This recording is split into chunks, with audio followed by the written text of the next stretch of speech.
Hello everyone, আসসালামু আলাইকুম। আমি আফসানা।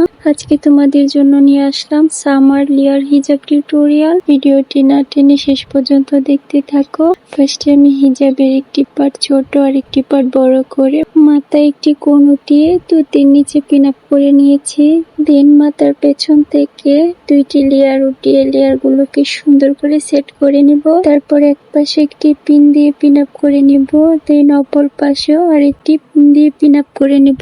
এদিকে লেয়ার গুলো সুন্দর করে সেট করে পিন আপ করার পর হিজাবের বড় পার্টটিকে সুন্দর করে তুতির নিচ থেকে রাউন্ড করে মাথার উপর দিয়ে পেছন দিক দিয়ে ঘুরিয়ে অপর পাশে নিয়ে আসলাম। দেন হিজাবের এই লেয়ারটিকে সুন্দর করে সেট করে অপর পাশে আরেকটি পিন দিয়ে পিন আপ করে নেব। আমার আজকের ভিডিওটি যদি তোমাদের কাছে ভালো লেগে থাকে তাহলে অবশ্যই একটি করে লাইক কমেন্ট শেয়ার করে দিও। আর আমার চ্যানেলে নতুন এসে থাকলে অবশ্যই একটি সাবস্ক্রাইব করে দিও। আর ভিডিওটি যদি ফেসবুক পেজ থেকে দেখে থাকো তাহলে অবশ্যই আমার পেজটি লাইক, ফলো এন্ড শেয়ার করে আমার পাশে থেকো। আর তোমরা কেমন টিউটোরিয়াল দেখতে চাও তা অবশ্যই একটি কমেন্ট করে জানিয়ে দিবা। আমি তোমাদের কমেন্ট অনুযায়ী ভিডিও দেওয়ার চেষ্টা করব। তারপর কাঁধের দুই পাশে সুন্দর করে সেট করে দুটি পিন দিয়ে পিন আপ করে নিলাম। দেন একটি হিজাব প্যান্ট পরে নিলাম। আজ এ পর্যন্ত, ভালো থেকো সবাই, আমার জন্য দোয়া করো। দেখা হবে নেক্সট ভিডিওতে। আল্লাহ হাফিজ।